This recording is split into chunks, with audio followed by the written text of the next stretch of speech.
Hi, my name is Mark Anthony Dubose Jr. I was born July 4th, 1986. I want to say thank you for tuning in.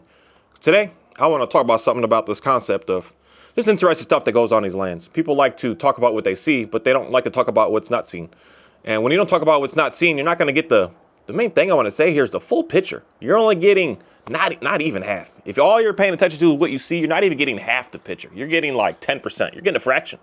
But when you start to actually ask questions of like why, you'll start to get the whole picture.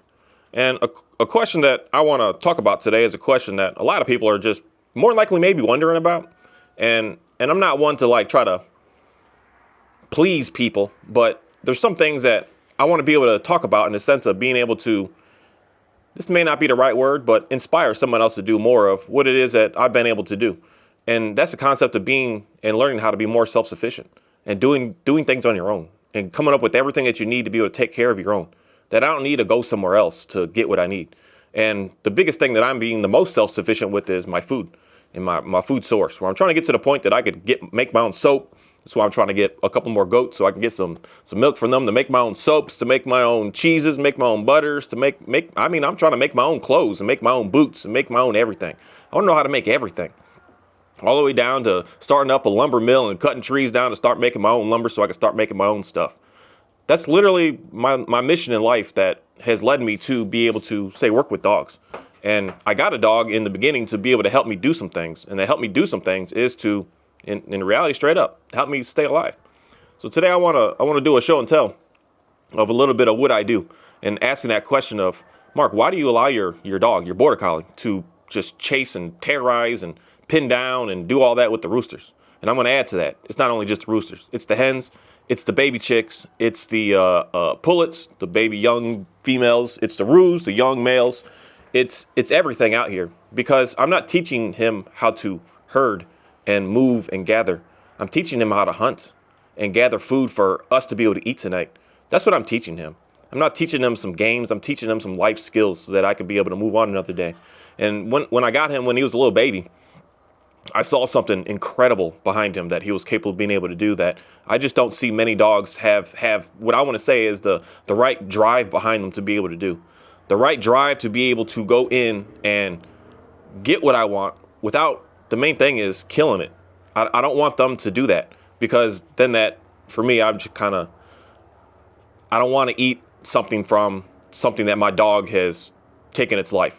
It's for me to take that animal's life. And for me to feed that out to everyone else. So for me, every single day, I'm killing a rooster, a hen, a pullet, a roo, or a baby chick. Because I'm also getting into the business of selling baby chicks for reptile feeding. And someone may say, oh, that's crazy, that's savage, you're killing. There's a need for everything. And I'm going to maximize everything that I need to be able to do what I need to do to be able to stay what I want to say of self-sufficient. So first off, I want to start going to a first place where Shadow, watch that, man. The first place that I go to get this whole process started. This process starts in this building in here. Well, you can't see it yet. Hold on a second. It starts in this building here, and my process starts with this machine right here. This machine here is this is the life source of this farm at this moment right now, to be able to make sure that I can continue to keep on staying alive. And this machine is my big fancy little incubator that I use. It's empty right now, and we're gonna start to fill her up with some eggs. And this machine has been a blessing to me because I put all my eggs in. So at this moment, I'm collecting 2 trays worth in about a week. So this is 188. So I'm doing about 188 chicks every single week at this moment right now. So this will be the first week I'm going to go again this year. And last year I was doing this week after week after week after week after week. So I was raising out thousands of chicks. Why? Because I've got 5 dogs and I've got a lot to be able to feed out here. And I'm not going to the grocery store like everyone. You guys go to the grocery store, go behind scenes, allow someone else to be able to kill all the animals for your dogs to be able to eat. I do this on my own. And it doesn't make a lot of people say feel good and feel pretty, but I'd rather do the work and at the same time, do the killing, do the raising. Sorry, it's gonna get loud, I'll get back here. Do all that myself because it's just a natural way of being able to live. I'm not gonna allow someone behind closed doors to do something that I don't want. So here's the breeding stock here. It gets loud when I get out here. But here's the breeding stock for this year.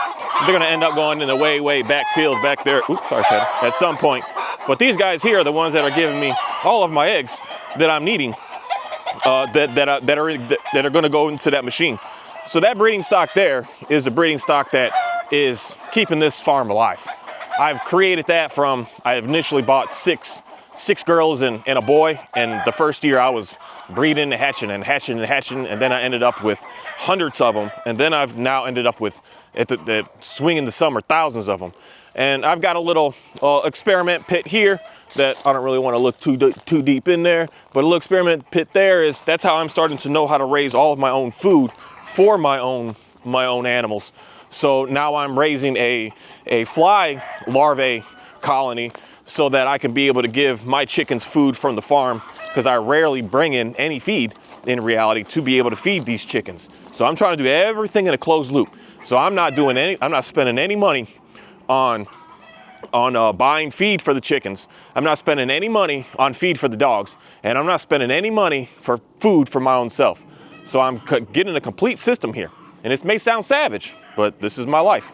So why is it that I will allow my dog to be able to, so say for instance, there's a free, so I've always got free roosters, I got free stuff everywhere all the time. Why is it that I would allow my dog to be able to express control over it and pin it down and be able to just keep it, make it submit and fold and play possum? Because I have to collect them every night. So every single day I'm killing between 1 to 4 of these hens and roosters. Every single day I'm killing them. And every single day I'm killing them, I'm not gonna be out here. And I don't know, a lot of people like to talk about livestock and you've never had any. Excuse my mess, I got projects and stuff going on all the time, everywhere. But we're gonna go ahead and go inside of this back coop here. And man, y'all still got food back here. And so the main reason is, if you never owned them, trust me, I don't want to say trust me, just try to figure out how to pick them up and collect them. Because what mine are way more in the free sense outside of my breeder stock. My breeder stock is on secure max lockdown.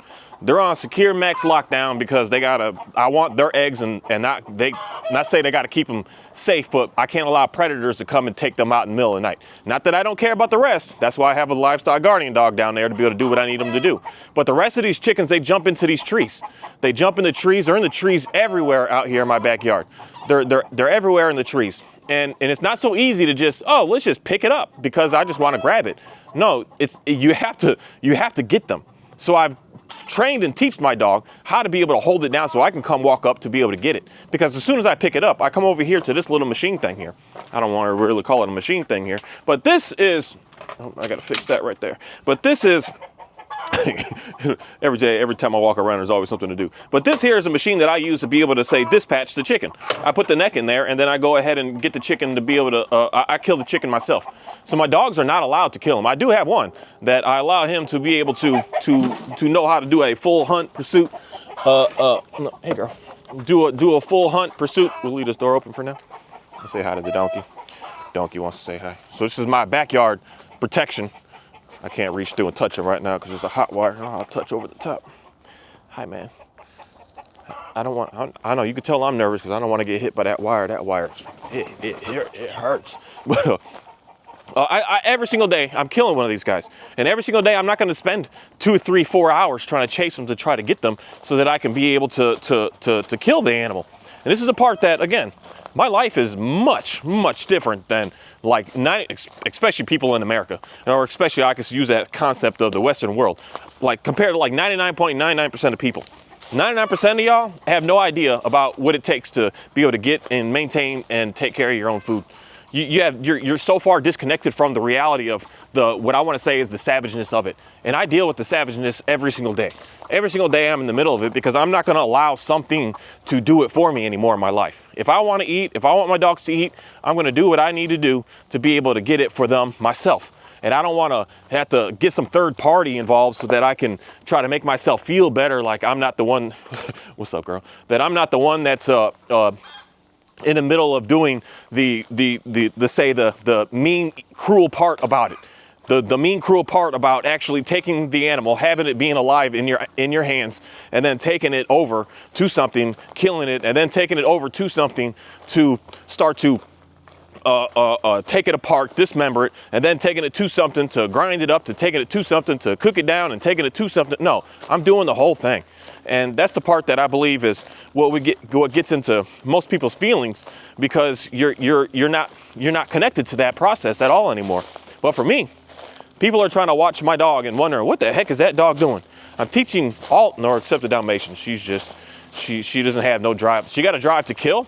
She used to kill the chickens. She hasn't killed any of mine, but I got her from somebody that I got her as a rehome because she was killing them. And I'm not going to allow the dogs to just go and just take the neck off and just kill it. That's not productive in any sort of way. Outside of if I need that in a survival instance, but she wasn't doing it in the word I want to use here is a controlled manner. She would just kill it, and she would chase regardless. So she would chase into the middle of the street, for instance, and she would chase and just chase to try to get what she wants to be able to get. And that's dangerous. I can't allow the dog to be able to do that. So then I realized she's not, I don't need her for that. I've got other dogs in reality that keep up with what I need. And then over here, I have another food source, another one of my, I don't want to say my largest, but my soon to be largest food source is my cows. So all these cows here, I got these little babies. They're so cute. As long as, yeah, we should be fine. If you might scare them a little bit, but he'll be okay. But this is my soon-to-be largest food source, because the cows are the ones that give me the biggest, say, bang for my buck. One of these guys is much more. I only got to process one, only got to do one, and then I get several hundred pounds of food, and I don't have to keep worrying about doing it over and over and over again.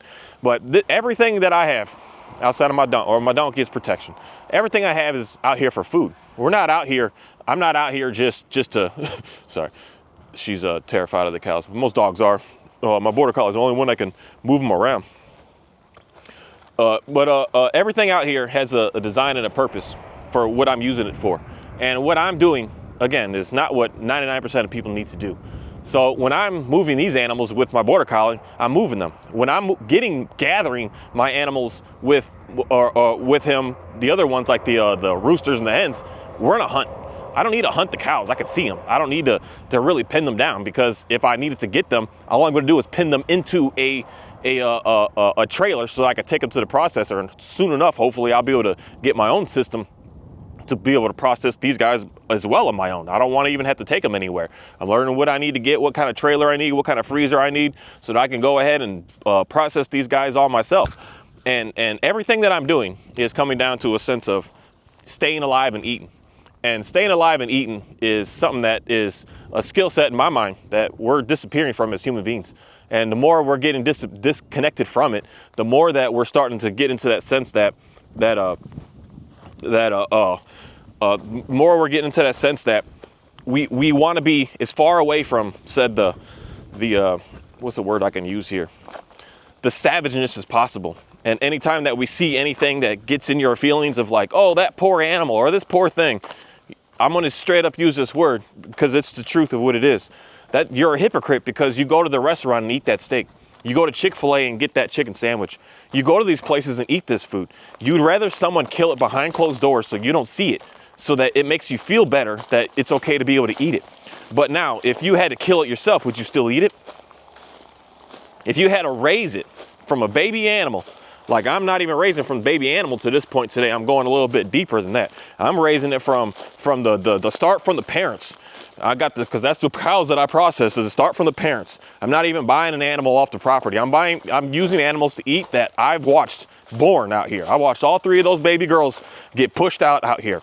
It's crazy looking. That's some intense stuff right there.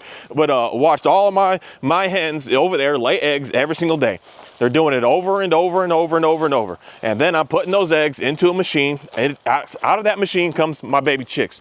Those baby chicks go straight into my belly and go straight into my dog's bellies. I'm watching the whole entire sequence here. So for me, I'm using my animals in ways that most of y'all, 99.9% of y'all, do not need. You do not. I just want to walk over here again because I know what they want right now. They have, man, when you're around these animals enough, you can know the differences because they're alerting, making that sound of like, hey, some food's coming. So I got to come back and give them some food. But I'm watching the whole process. And even here, I have a whole extra little setup here for, these are just extra, just in case roosters. because I keep certain roosters around for, I got to keep them just in case. Just in case one passes away, I got to have an extra one on hand. And I'm not using just any. I have a specific breed for my specific breeding system that I'm constantly keeping on growing. And it's a system that can grow on its own. It's not these new hybrid things that come out infertile. I have these chickens are expensive, but they're expensive to start. As soon as you get it going, it doesn't cost me a lick of anything at this moment. So this summer, I'm going to end up with like 6,000 or 7,000 chicks in total, because I'm just going to keep hatching all the way until probably January. I'm just going to keep going, and then I'm probably going to get a secondary machine as well. If I do, then I'll be able to double that. But I'll be able to do all of that for the cost of the electricity to run the machine, the cost of me bringing in bedding sometimes, but I haven't had to because I've had some mulch people give me some free stuff. Just so inexpensive, because I'm not having to buy feed for them. I'm not having to do anything for them. And this comes with a level of complexity that's the exciting part to me, of why I like being able to do what I do. And it's a lot of people have questions of like, oh, your dog should look like this and it should look like that. And this is the thing. My dog should look the way that I need my dog to be able to function and be able to work for me.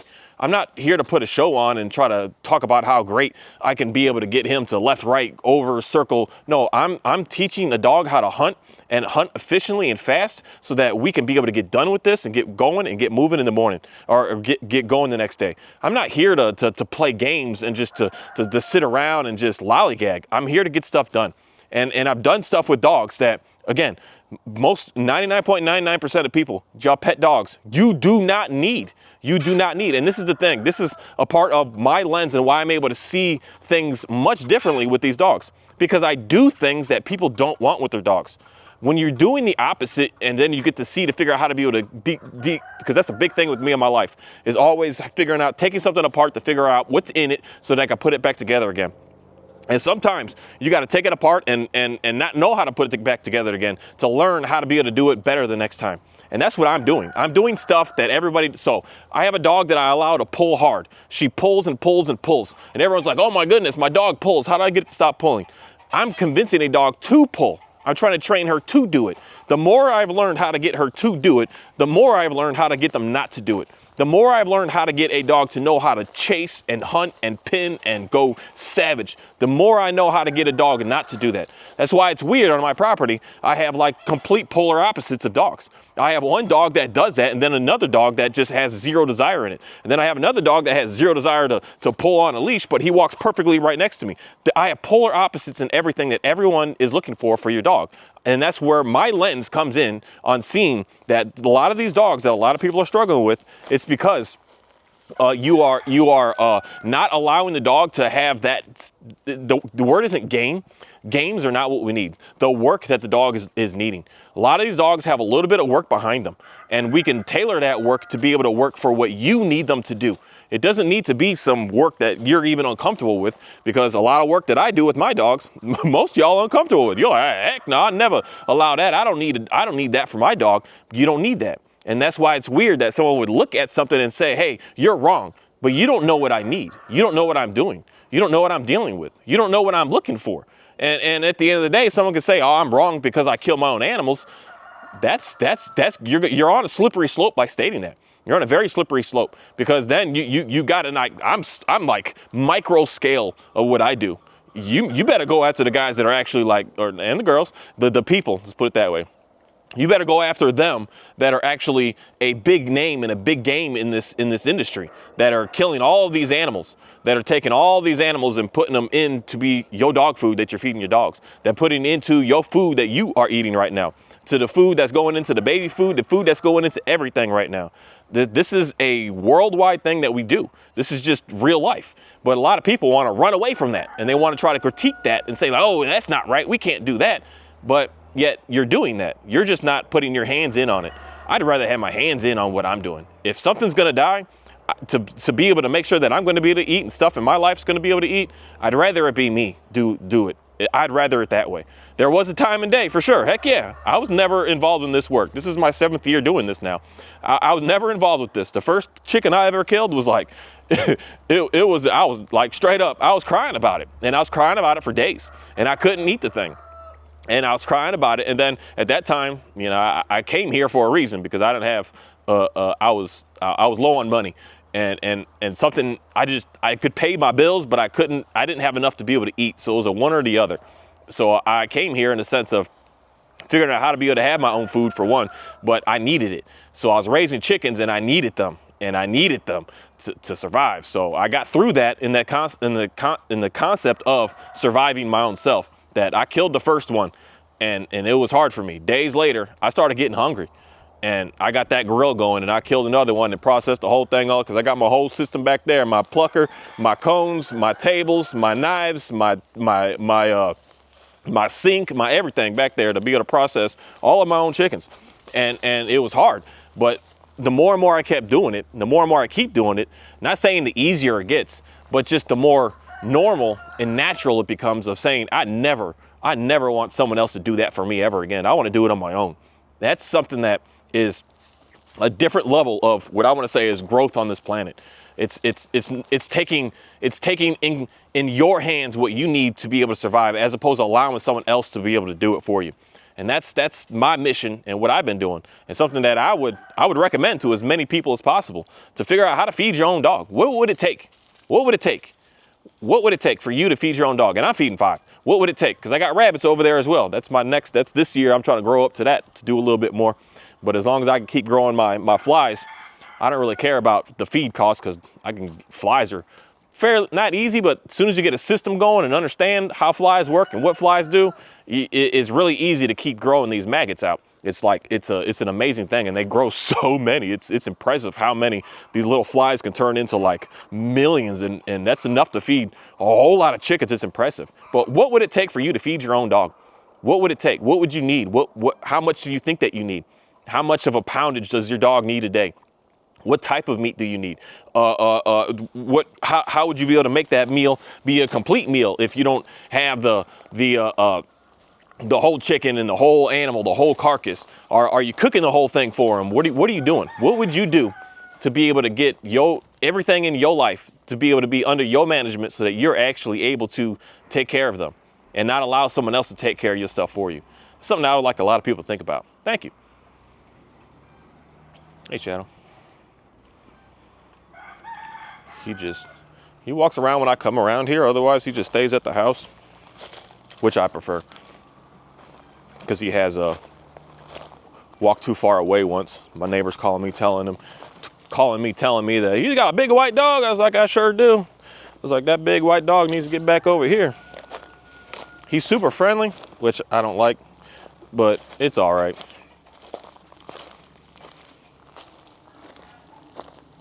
But everything I do, and literally everything and every video and everything that I show, there's going to be a purpose and a reason for it. I'm not just doing something just to do it. That's a huge waste of time. For someone else, y'all do what y'all do. But for me, I'm not gonna go and just say go on a hunt just for a hunt. I'm gonna have a purpose behind that hunt. So if I've never done deer, and I don't think I will be able to for a long time in my life. But if I ever did go deer hunting, it's gonna be for a reason. I'm gonna process that entire deer. My chickens, they eat the entire thing. It's not like, oh, I give them no, they eat the whole thing. And the feathers behind, the birds end up taking them. So everything disappears from what it is that I do out here. And when I'm processing chickens and I got the guts and all that goes straight to the barrel to go straight to fly processing. Everything disappears out here. I'm not out here just doing something. So pretty much every time that you see anything going on, there's a reason for it. There's a reason for it, and people don't want to figure out that reason. You want to just critique of what you see in that moment, thinking, "Oh, that's not right." But if you don't know what's going on, how do you know it's right or wrong? And once you do figure out what's going on, now you can make a judgment of if that's right or not. Because I'm going to get slammed all the time by vegans all the time. But still, I question, that's weird. It's like a conflict of interest if you have a dog and you're a vegan.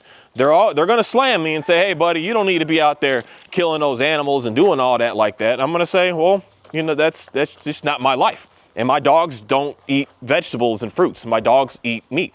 And that's what they are.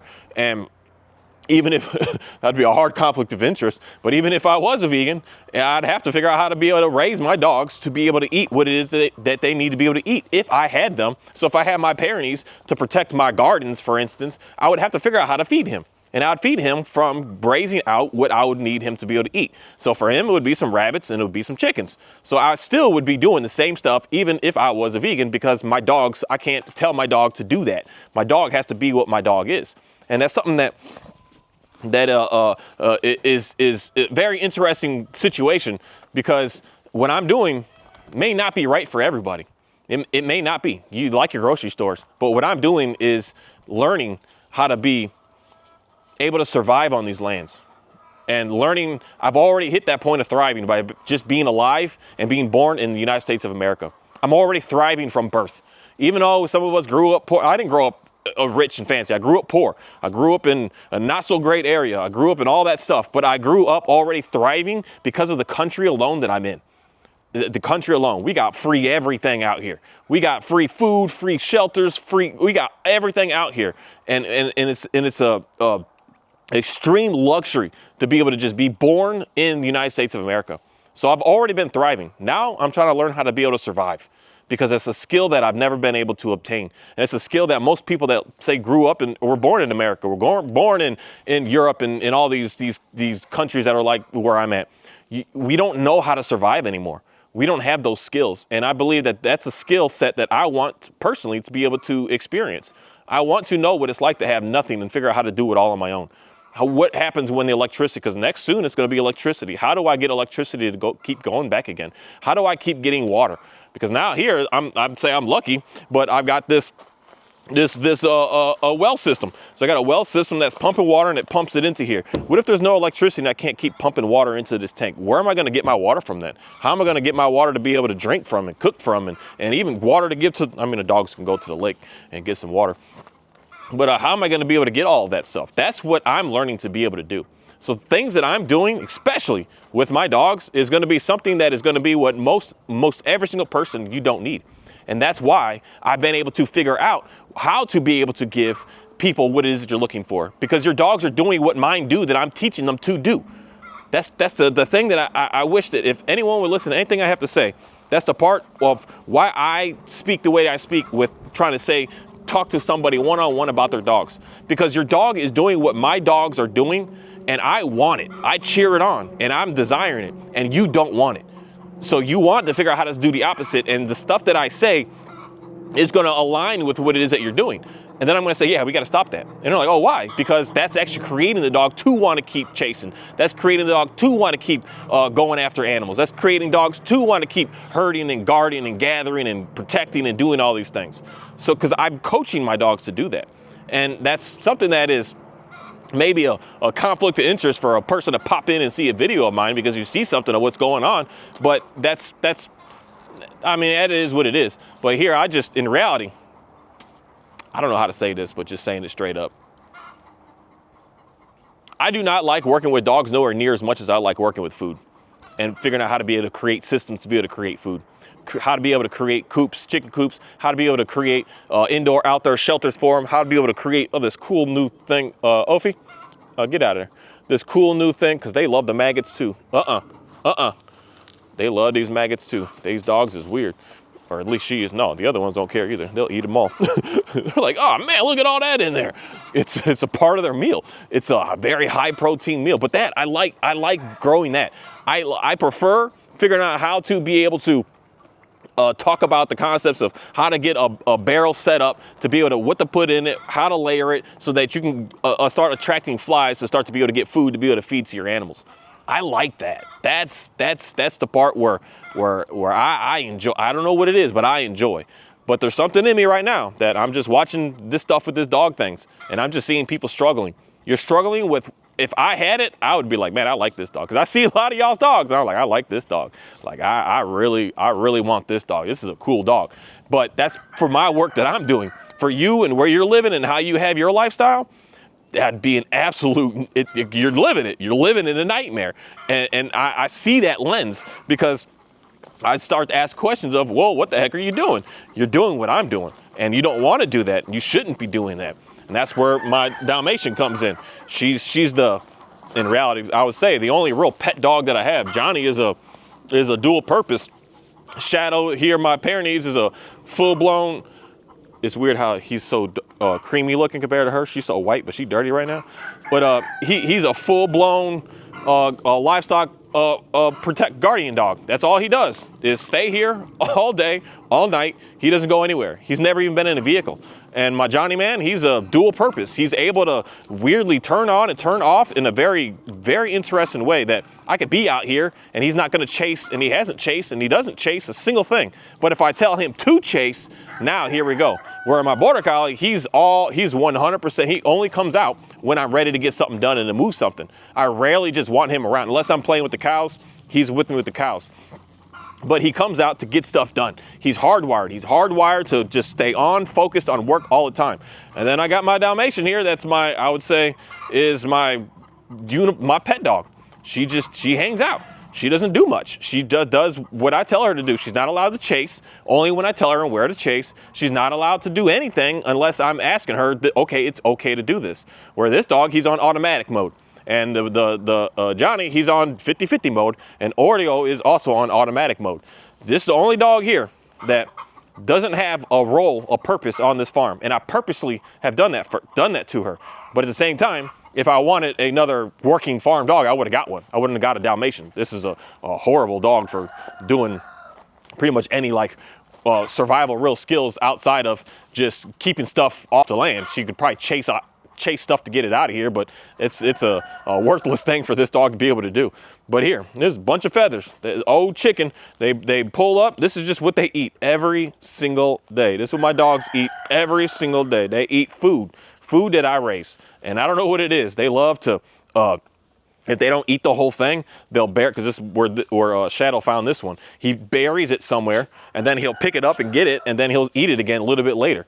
It's a part of, let's say, like the maggots part that the dogs like that. They like it getting a little rotty and a little weird and a little nasty and a little nasty. To most of us, it's like super nasty, but it gets really nasty, and they just dig it back up, and then they start eating it again. This is my life. I don't like talking about it too much because it's just not relevant to what it is that I've been focusing my energy on. And sometimes in me, I'm like, I kind of want to start up something, say secondary or third area of a channel of just talking about the stuff that I've seen. When I was watching this farm stuff, I was always kind of turned away from it because everyone always had this fancy stuff. Like, you need this and you need that. And that's one thing. Anyone come here, I do not have nothing fancy. Everything is just like, this coop is literally a barn I fixed it when I first moved here. I got to do another fixing on it. So it's the roof is caving in again. But the back of it is that, and then I just have some fencing around some trees. And I got a 4-foot and a 4-footer. But these guys are I didn't realize that chickens could jump as high as they can. They jump out of here. But so there's a couple that they hang out in there for the most part because there's food in there. And but this is just put together. And then on the bottom, I've got a little smaller thing, so when they're baby chicks, they can't just break out of here so easily. But this is like, what, $80 worth of getting something together, and the chicks are happy.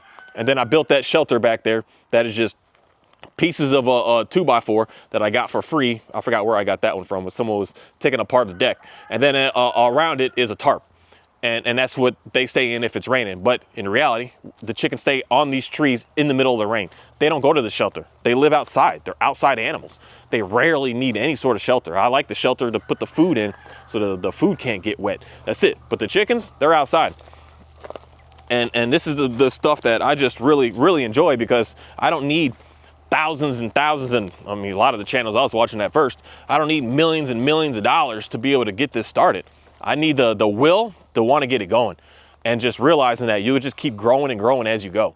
You get one little feeder and one little water, and then you just keep growing and growing and growing. And it doesn't need to look perfect. Everything back here, I put up all these fences back here. I put up all these things all around here, and it was just slow and steady. It just keep going and keep going and keep going. Because this year, this whole area, because I kind of want to get some goats again, so I'm probably just going to leave them in there. So I'm not going to change that yet. But all of these areas are for a reason, for a purpose, not just out here. And it's something that I enjoy, because I'm balling on a budget. I got a lot going on a very, very tiny budget. And it's something that I want to be able to maybe talk about in a way, but at the same time, I'll see where my life leads me. But right now, I want to just talk about the concepts of, are you able to feed you and your own dog, or you're relying on someone else?